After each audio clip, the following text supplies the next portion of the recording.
Welcome to our channel. నేను Prashanth. ICC ఛాంపియన్షిప్లో మన భారత్ ఇప్పుడు ఆస్ట్రేలియాని ఓడించి ముందు స్థాయిలో అయితే ఉంది. సో మరి ఫైనల్లో ఎలా ఉండబోతుంది, దీని గురించి అయితే మాట్లాడేందుకు ప్రస్తుతం మనతో పాటు సీనియర్ జర్నలిస్ట్ యజ్ఞమూర్తి గారు ఉన్నారు. నమస్తే అండి. నమస్తే ప్రశాంత్. సార్, మనం చూసుకున్నట్లయితే కనుక సెమీఫైనల్లో ఆస్ట్రేలియాని అయితే ఓడించి సో భారత్ అయితే గెలవడం అయితే జరిగింది. సో మరి ఫైనల్లో ఎలా ఉండబోతుంది, కప్పు కొట్టబోతుంది అంటారా? రోహిత్ శర్మ సారథ్యంలో అంటే గత 3 సంవత్సరాలు ఆయన ఇండియాకి కెప్టెన్ అయ్యి 3 సంవత్సరాలు అయింది. అంతకుముందు విరాట్ కోహ్లీ కెప్టెన్గా ఉండేవాడు, మనందరికీ తెలుసు. తను కెప్టెన్ అయిన తర్వాత ఐసీసీకి సంబంధించినటువంటి అన్ని ఛాంపియన్షిప్ టోర్నమెంట్లో భారత్ని ఫైనల్స్కి తీసుకెళ్ళినటువంటి ఏకైక క్రికెట్ కెప్టెన్ ఎవరైతే ఉన్నారో వాళ్ళు రోహిత్ శర్మే. మరి ఇంతవరకు కూడా ఏ ఇతర కెప్టెన్కి అది సాధ్యం కాలేదు. అంటే వేరే కెప్టెన్లు ఆడారు విరాట్ కోహ్లీతో సహా. విరాట్ కోహ్లీ అన్ని ఛాంపియన్షిప్ ట్రోఫీల్లో తన జట్టుని ఫైనల్స్ దాకా తీసుకెళ్ళలేకపోయాడు. కానీ రోహిత్ శర్మ అలా కాదు. మొదట క్రికెట్ ఛాంపియన్షిప్ అంటారు, దాన్ని ఫైనల్స్కి దాకా తీసుకెళ్ళాడు. అది అప్పుడు మనం ఆస్ట్రేలియా చేతిలో ఓడిపోయాం, అంటే లాస్ట్ మినిట్లో ఓడిపోయాం. తర్వాత చూసుకుంటే వన్డే వరల్డ్ కప్ 2023లో జరిగింది. అది ఈసారి మన ఫైనల్స్ ప్రత్యర్థి ఆస్ట్రేలియానే, అక్కడ ఓడిపోయాం మనం. తర్వాత లాస్ట్ ఇయర్ జరిగిన 2024 T20 వరల్డ్ కప్, దాంట్లో గెలిచాం. విశ్వ విజేతలుగా గెలిచి మొట్టమొదటి T20 వరల్డ్ కప్ని మనకు గెలిపించినటువంటి నాయకుడు ధోని. మళ్ళీ ధోని తర్వాత మళ్ళీ ఆ T20 వరల్డ్ కప్ని మళ్ళీ సగర్వంగా మనకు అందించిన వాడు రోహిత్ శర్మ. ఇప్పుడు లేటెస్ట్గా జరుగుతున్నటువంటి ఐసీసీ ఛాంపియన్షిప్ ట్రోఫీ, ఇందులో 8 జట్లు పోటీ పడ్డాయి.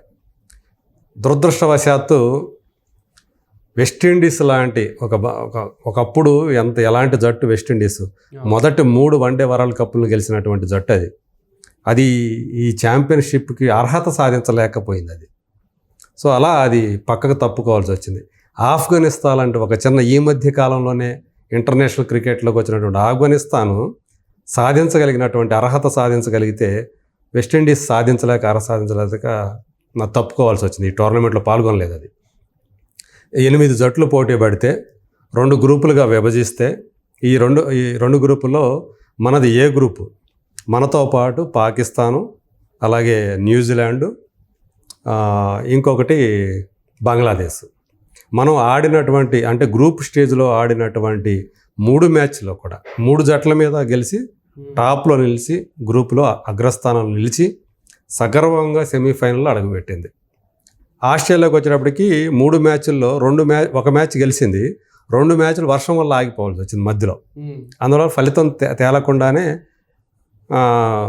పాయింట్లు పంచుకోవాల్సి వచ్చింది మిగతా జట్లతోటి. అట్లా అది 2వ స్థానంతో సరిపెట్టుకోవాల్సి వచ్చింది అక్కడ. అంటే ఒక గ్రూపులో మొదటి స్థానంలో నిలిచిన జట్టు 2వ గ్రూపులో 2వ స్థానంలో ఉన్న జట్టుతో పోటీ పడాలి. అట్లా మన ఇండియా పాకిస్తాన్తో పోటీ పడింది. 2023 వన్డే వరల్డ్ కప్ ఫైనల్స్లో ఏ జట్టు చేతులు అయితే మనకి పరాభవం ఎదురైందో ఆ జట్టు మీద గెలిచి ప్రతీకారం తీర్చుకుంటుందా లేదా, ఇదే నిన్న అందరి భారతీయ క్రికెట్ ప్రేమికులందరి మనసుల్లో మెదులుతున్నటువంటి ప్రశ్న. సో చివరిదాకా మొత్తానికి ఉత్కంఠగానే జరిగింది. కాకపోతే మొదట అంటే ఇది వరుసగా ఇక్కడ రోహిత్ శర్మ సంబంధించి ఒక బ్యాడ్ రికార్డు ఉంది. వరుసగా 14 మ్యాచ్ల్లో టాస్ ఓడిపోయాడు. ఇది 14వ మ్యాచ్. నిన్న వరుసగా టాస్ ఓడిపోయాడు. దాంతో ఆస్ట్రేలియా వాళ్ళు టాస్ గెలిచి ముందు బ్యాటింగ్ తీసుకున్నారు. కానీ వాళ్ళని 264 పరుగుల లోపే కట్టడి చేయగలిగారు. అంటే పూర్తి ఇంకా 50వ ఓవర్ జరుగుతుండగా ఇంకా పూర్తి కాలేదు బంతులు, వాళ్ళందరూ కూడా ఆల్అవుట్ అయిపోయారు. వాళ్ళ కెప్టెన్ స్టీఫెన్ స్మిత్ 70+ స్కోర్ చేశాడు. అట్లా టాప్ స్కోరర్ తనే. ఇక ఆ తర్వాత అంటే 265 పరుగుల టార్గెట్ తోటి మనం బరిలోకి దిగాం. రోహిత్ శర్మ యాజ్ యూజువల్గా ఫాస్ట్గానే ఆడాడు, కానీ 28 పరుగులకి అవుట్ అయిపోయాడు త్వరగా. మరో ఓపెనర్ ఆయన కంటే ముందు అవుట్ అయ్యాడు, శుభ్మన్ గిల్. అతను మంచి ఫామ్లో ఉన్నాడు. సో 2 ఓపెనర్లు త్వరగానే అవుట్ అయ్యారు. అప్పుడు మొత్తం బ్యాటింగ్ భారానంతా కూడా తన భుజాల మీద వేసుకున్నాడు ఎవరు, కింగ్ విరాట్ కోహ్లీ. అంతకుముందు పాకిస్తాన్ జట్టు మీద ఎలా అయితే ఆడాడో, సెంచరీ చేశాడు కదా, 100 నాట్అవుట్. సో మరోసారి అదే రకమైనటువంటి ఒక చిరస్మరణీయమైన ఇన్నింగ్స్ అంటాం. అలాగా అతను మొత్తం 84 పరుగులు ఎన్నో చేసి అవుట్ అయ్యాడు. అందులో కేవలం 5 అంటే 5 బౌండరీలు మాత్రమే ఉండే, ఒక్క 6 కొట్ల. కానీ 52 పరుగులు 54 పరుగులు కేవలం సింగిల్స్ రూపంలో రాబట్టాడు పరుగులు. అంటే అతను 36 ఏళ్ల వయసులో అంత చురుగ్గా పరిగెత్తుతూ ఉంటే పిచ్చి మధ్య అవతల అంటే స్ట్రైక్ రొటేట్ చేయడం అంటారు. తను ఆడుతూ తన ఎదురుగా ఉన్నటువంటి నాన్ స్ట్రైకర్కి కూడా బ్యాటింగ్ చేసే అవకాశం ఇవ్వటం. అలా స్ట్రైక్ రొటేట్ చేస్తూ ఎక్కడా కూడా పరుగులు తగ్గకుండా, రన్ రేట్ పడిపోకుండా చూసుకుంటూ జాగ్రత్త పడుతూ వచ్చాడు. కాదే చివరిలో ఆయన 84 పరుగుల దగ్గరికి వచ్చినప్పుడు అది కొట్టిన షాట్ మాత్రం అనవసర షాట్. అది అనవసరమైన ఒక షాట్ కొట్టి ఆడమ్ జంపా అని చెప్పేసి వాళ్ళ టాప్ స్పిన్నర్ అతని బౌలింగ్లో అవుట్ అయ్యాడు. సో అయినప్పటికీ కూడా ఈ లోపల శ్రేయస్ అయ్యర్ బాగా ఆడాడు, 45 పరుగులు తను చేసి శ్రేయస్ అయ్యర్ కోహ్లీ మంచి భాగస్వామ్యం నెలకొల్పారు. పార్ట్నర్షిప్ వాళ్ళిద్దరి మధ్య మంచి పార్ట్నర్షిప్ వచ్చింది. 90+ రన్స్ వాళ్ళిద్దరు కలిసి చేసినాయి. ఆ తర్వాత మళ్ళీ అక్షర్ పటేల్ కూడా బాగానే ఆడాడు, 20+ చేసినా కానీ. సో అదొక చక్కని భాగస్వామ్యం. ఆ తర్వాత కేఎల్ రాహుల్ తోటి